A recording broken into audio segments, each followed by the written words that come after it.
In this episode of Faith and Life, I will be chatting to Father Adrian Farrelly. Father Adrian is a Dominican priest, native of Ardee, County Louth, Ireland, and he is based in Newry in County Down in the north of Ireland. Father Adrian tells us how a serious injury had him question his faith, but ultimately brought him closer to God.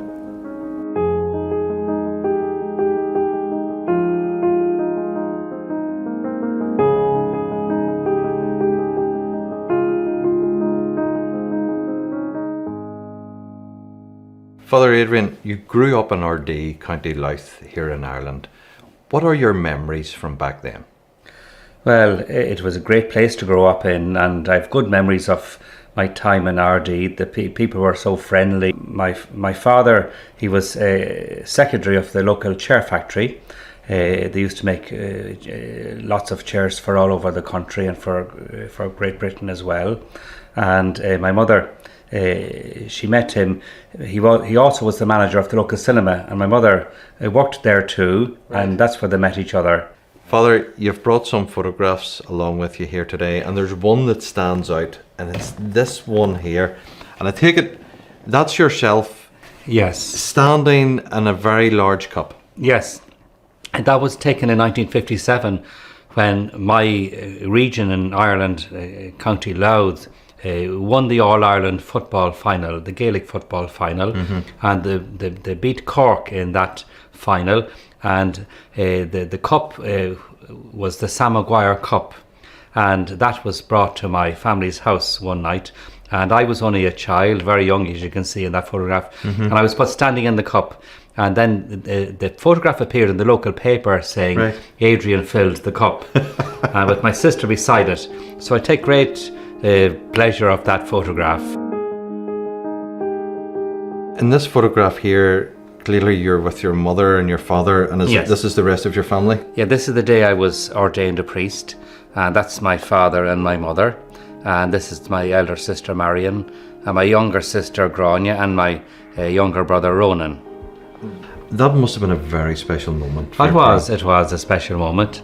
And I was ordained in my local parish church in Ardee, which was the first ordination ever in that church. So it was a very special occasion for the people of my town. And so I have very good memories of that day. When did this take place? That was taken on the same day, just outside the church in Ardee, after I was ordained a priest.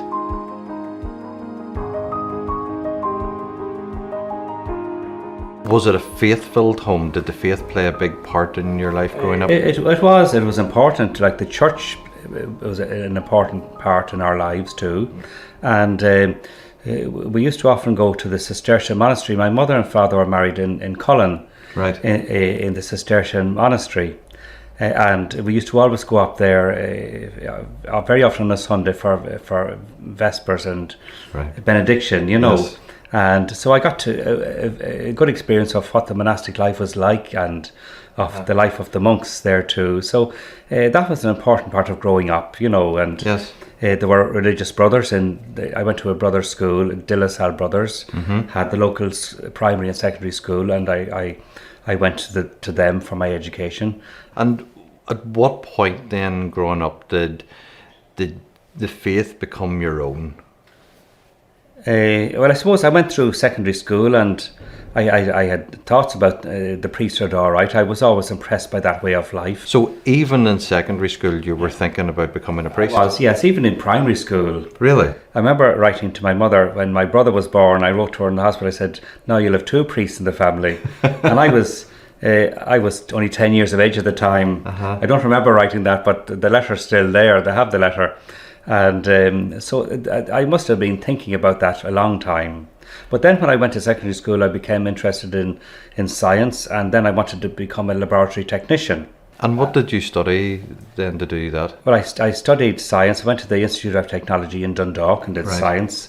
I specialised in biology, and then I was to continue in Kevin Street in Dublin to qualify as a full-time medical lab technician, and then the Lourdes Hospital in Drogheda would have taken me then. But and did you work then in the hospital? I never got to that stage. Right. When I got the job, I felt very attracted to the Dominicans, and I felt the time was right to give it a go, and so I joined the Dominicans that time. And so you never actually made it then? No, I never to the did. Hospital. No. It's funny that you're saying that was your path, because it was the exact same as mine. I studied biomedical science. Yes. And I spent 2 months working in a laboratory. Yeah, very good. And realised very quickly that it wasn't for me. Yes. And then again, at that point, my career changed, and this is just what happens with people, you know. So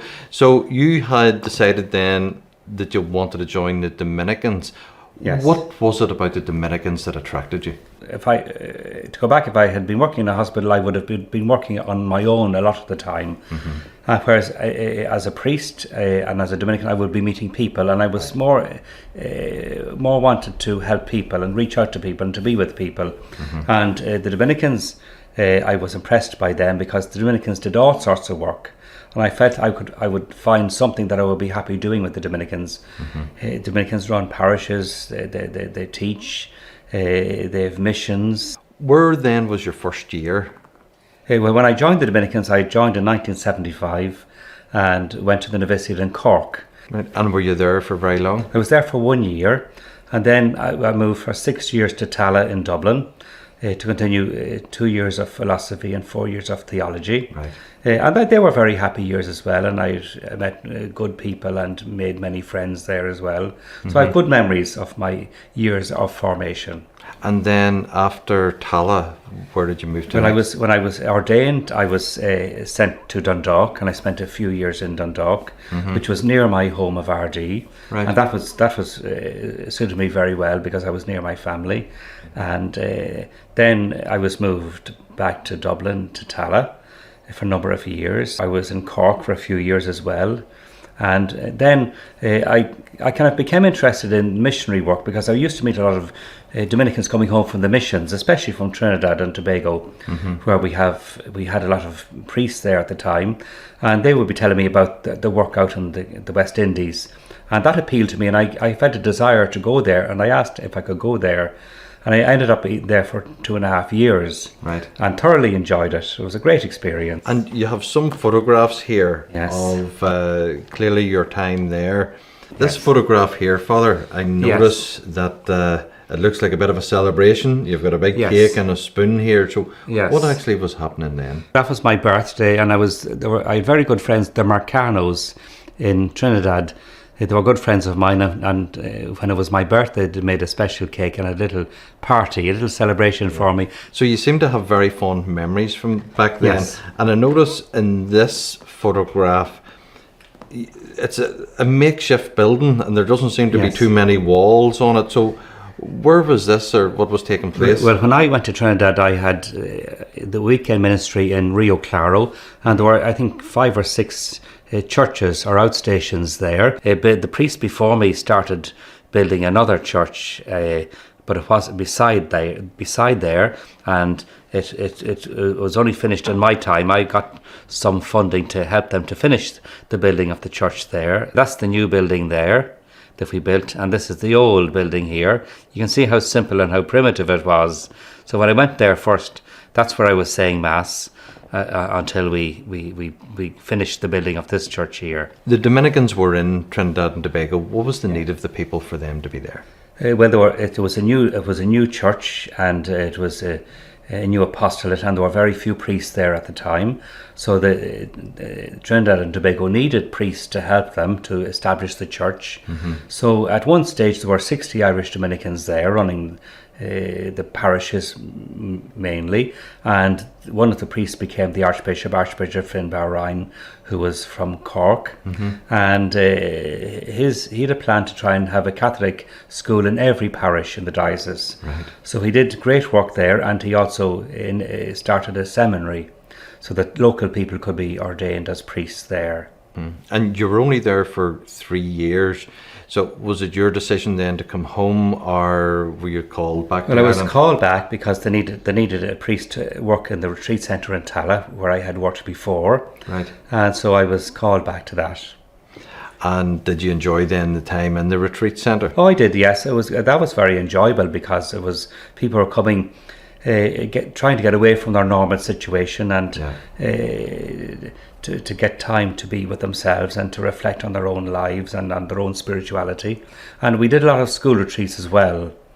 And was there much adjustment coming from Trinidad and Tobago back to Ireland, having been there for 3 years? Well, it was a great experience for me because it enabled me to preach and to talk to people in a different way. Right. And to encourage people, to take more responsibility in the church. Because I could see the people in Trinidad and Tobago were very much involved in the church. And I could see that even if there wasn't a priest, the people wouldn't let the church die. The people would take responsibility for running the parishes. And I think that's what's beginning to happen here in Ireland because of the shortage of priests. So, Father, after you finished with the retreat centre, then what came next in your life? Well, I was always interested in focusing, and focusing was a way of understanding yourself and knowing yourself. And I could see it was helping my own spirituality as well, helping me to know myself and how I was before God, and how I could invite God into different parts of my life. And so I went to All Hallows College in Dublin to study for a master's in focusing and Christian spirituality. And those are very enjoyable years there. And I learnt an awful lot at that time. And I went to the Focusing Institute in New York for part of that time. And it was just after 9/11 when I got there, and I went to Ground Zero and I saw the ruins of the towers and still smouldering, and it was Really? strange to be there for that. Were you doing that full time, or was that part time? Well, it was part-time because I was also prior of St. Saviour's Dominican community in Dublin as well. So I had to do both together.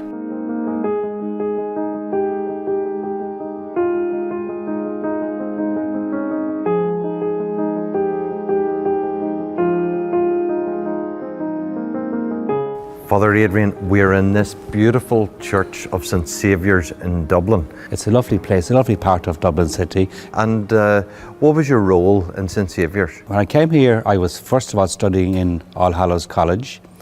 I was studying for a master's degree in focusing, and I was also prior of this community, and there were over 20 in the house at the time, 20 in the community.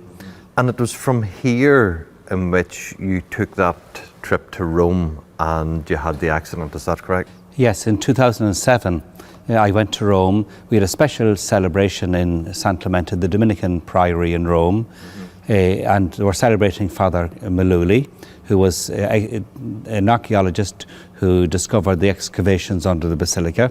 And also I went to Rome at that time. There was the canonization of St. Charles of Mount Argus, and it was during that time, the day after the canonization, I went out on the street, I think to one of the shops, and whatever happened then, I ended up in hospital. And apparently I was knocked down by a bus crossing the road, and I was unconscious, and I ended up in an induced coma. And you've no memory of that moment whatsoever? No, I've no memory of the accident at all.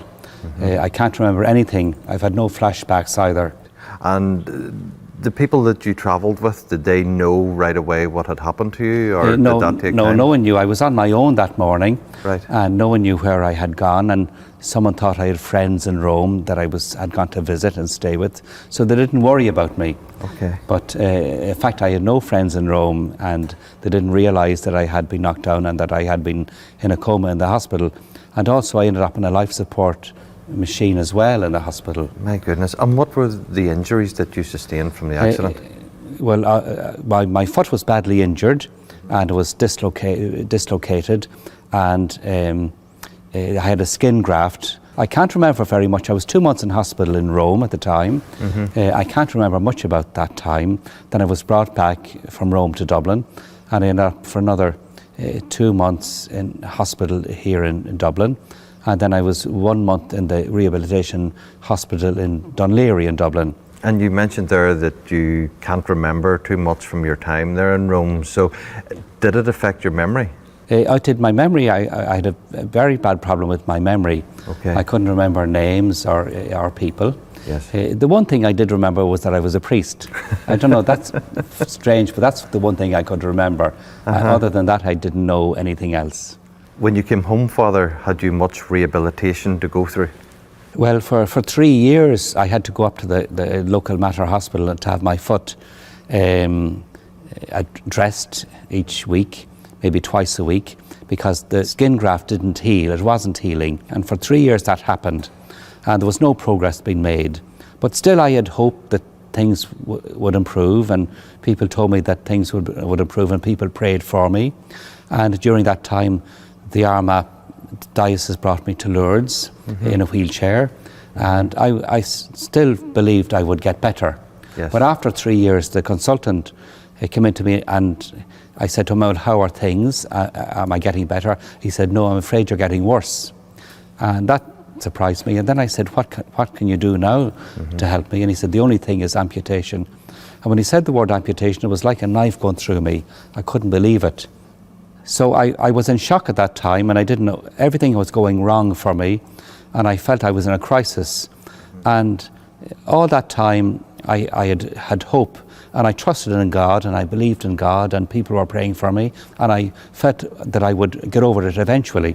But then when this happened, I began to really panic, and I began to think about my life. And all throughout my life as a priest, my main preaching was about Jesus as a loving God and the love of God. And at that stage I felt, where is this love of God that I preach about?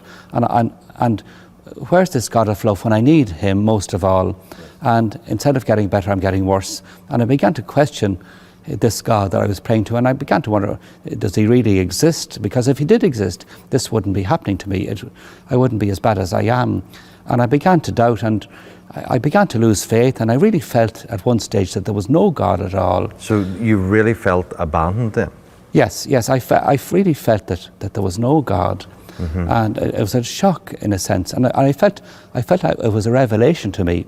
I felt I was seeing the truth, and that there wasn't a God, and that this was life. And was there anybody you could talk to? No, I couldn't talk to anybody, because how could I talk to anybody and tell them that I was losing my faith in God, or lost my faith in God, or I didn't believe in God? Yeah. Because everyone thinks priests have a strong faith, and that priests never have problems like that, or that they lose their faith. And that's a very impactful moment, definitely, for a priest. But you're sitting here now as a priest, so there must have been something that happened, something that changed, that brought you back to God. Yeah. Well, living here, I used to go through the ritual of coming to prayers and that, and coming down to the church. And in the mornings, I would come down to the church, and I would see this young man coming into the church. I think he was Indian, and he would always come into the church, and he would go up to this crucifix here. Yes. And he would stand looking at the crucifix, and he would, as if he was in awe of the figure on the cross, and he would put his two hands on the feet at the cross, and then he would rub his hands through his hair or around his body.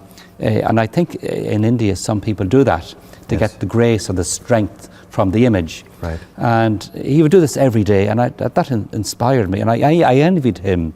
And I'd say, I wish I was like him. I wish I had faith like him, because he goes in every morning before he goes to work, and he goes away smiling and happy that he's had this encounter with this crucifix, with this Jesus on the cross. And I remember coming down to the crucifix and looking at it, and I was saying, what is it about this crucifix that makes such a difference to this young man? I wish I could be like that. And I looked at the crucifix, and I looked at the face of Jesus, and I looked at the feet of Jesus, and the foot of Jesus nailed reminded me of my foot, because my foot was deformed, and the skin graft wasn't healing, and I felt I could connect with that. And even I would put my hand on the foot of Jesus, and looking at the face of Jesus, I felt that Jesus was saying to me, look, you think you're bad, look at me nailed to the cross. And that really made me think about the whole situation. And here was me I had dismissed Christ from my life, and I convinced myself that God didn't exist, because if there was a real loving God, he wouldn't allow this to happen. I wouldn't allow this to happen to my worst enemy, what was happening to me. And if he loves me infinitely, how can he allow this to happen to me? If he was real, he wouldn't. Yes. And I really had believed that there was no God. But at that moment at the crucifix, I looked at Jesus, and I felt he was, as I said, he was saying to me, look at me, look what I've gone through. And I could see Jesus' feet nailed to the cross, and he was far worse than me.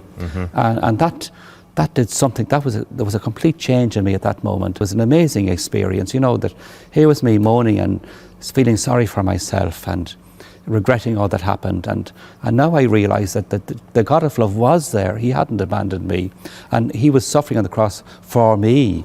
Yes. He went through his crucifixion for me.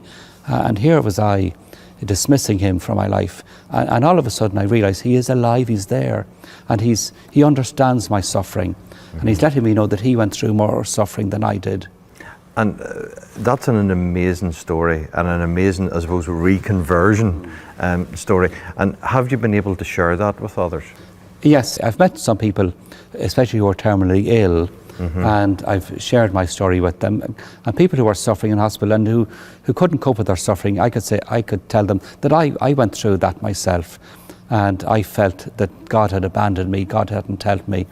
And I told them my story, and I could see the change in their faces, that people who are carrying their crosses of their own suffering and terminal illness got great strength from me telling my story. Since then, I've looked at the life of St. Dominic, the founder of our order, and St. Dominic was strengthened by his devotion to Christ on the cross. And there's a great painting of St. Dominic kneeling at the cross of Christ with his hands on the foot of the cross, touching the feet of Jesus, and the blood from the feet of Jesus coming down over St. Dominic's hands. And that was St. Dominic's strength. They got great strength from the cross.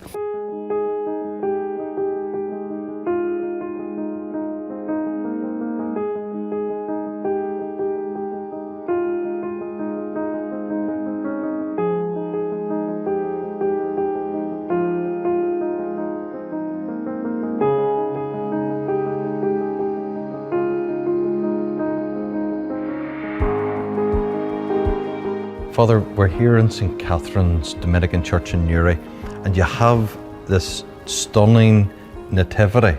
I love this nativity scene that we have here, as I love nativity scenes in general. You have a collection, so how many nativities do you actually have? I'd say I must have about 80 altogether. 80 and nativities. I started collecting miniature nativities, small little nativities, and then gradually people knew of my interest, and people started giving me nativities that they had, and nativities that they had got from abroad, or that people had brought back to them from abroad. So I've made a great collection, and I love the nativities. This one here is from Africa, and it's made by the local indigenous people from Africa, hand carved, beautiful.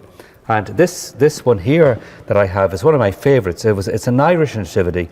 I found it very hard to find an Irish nativity. And this is one that was made some years ago, and the images of Jesus and Mary are taken from high crosses and old monastic sites. So it's a very, very Irish.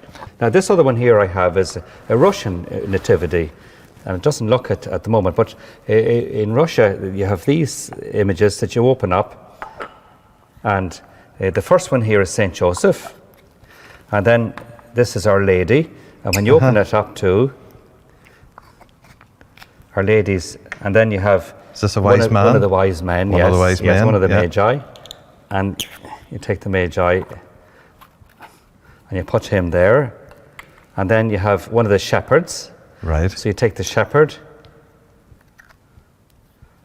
and put the shepherd there, and then the last one is the baby Jesus. Lovely. And the baby Jesus goes in front. And I like this because children love these.